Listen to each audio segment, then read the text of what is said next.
Монгол охид төвгүүд дэлхийн шилдэг залуу тамирчидтай мөр зэрэгцэн уралдаж, туршлага хуримтлуулж өөрсдийн хувийн дэд амжилтаа ахиулсаар байна.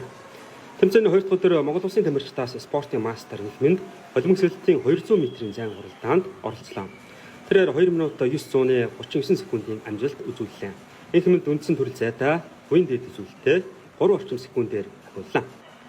Монголын шилдэг залуу усан цэлэгчдийн нэг тэрээр 7 настайгаас хойш Таиланд улсад аав ээжийн хамтаар амьдарч байна.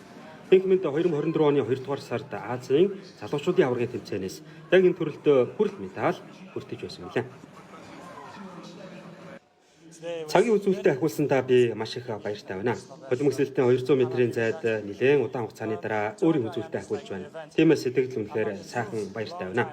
Би өдрөөс өдөрт бага багаар сайжрах нь миний энэ тэмцээний гол зорилго юм.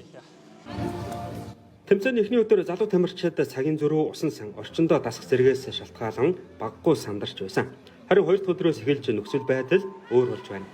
Наривчилсан дойл секундээр хэмжигддэг энэ спортод цагийн үзүүлэлтээ 1 секундээр ахиулна гэдэг нь тамирчдын хувьд маш том амжилт билээ. Октоос Бадархын оргилмаа Саруулын Мишель нар өврөөр далах 100 метрийн зайд дотоодын тэмцээнд үзүүлж байсан цагуудаас ахиулж чадлаа. Харин тэмцээний 3 дахь өдөр өврөөр далах сэлтийн 50 метрийн зайд Нэмсбэм Билгүн Экваторын Нинжин нар хурд хүчээр суурлаа. Энэ бол миний энэ тэмцээнд орж байгаа 2 дахь удаа. Тэгээд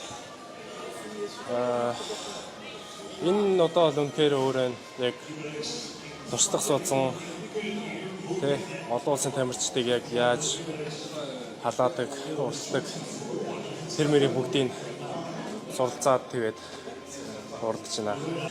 50 метрийн дээр хөрийн хувийн амжилтаас 26 секунд, 40 дайлаг 25 секунд, 0.6 дайлал хожих хэлсэн бол ер нь бол баяртай байгаа.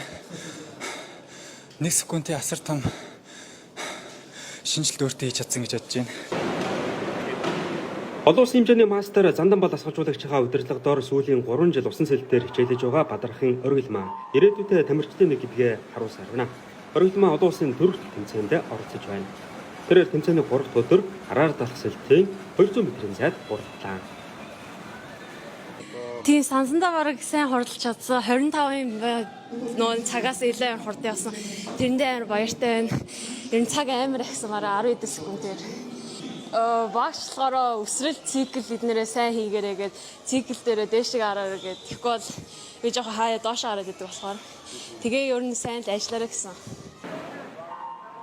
Манай улсын тамирчид энэ удаагийн залуучуудын дэлхийн аваргын тэмцээнээс эх жил Сенегал улсын Дакар хотод болох залуучуудын олимпийн наадамд оролцох эрхээ авахыг гол зорилгоо болгож байна.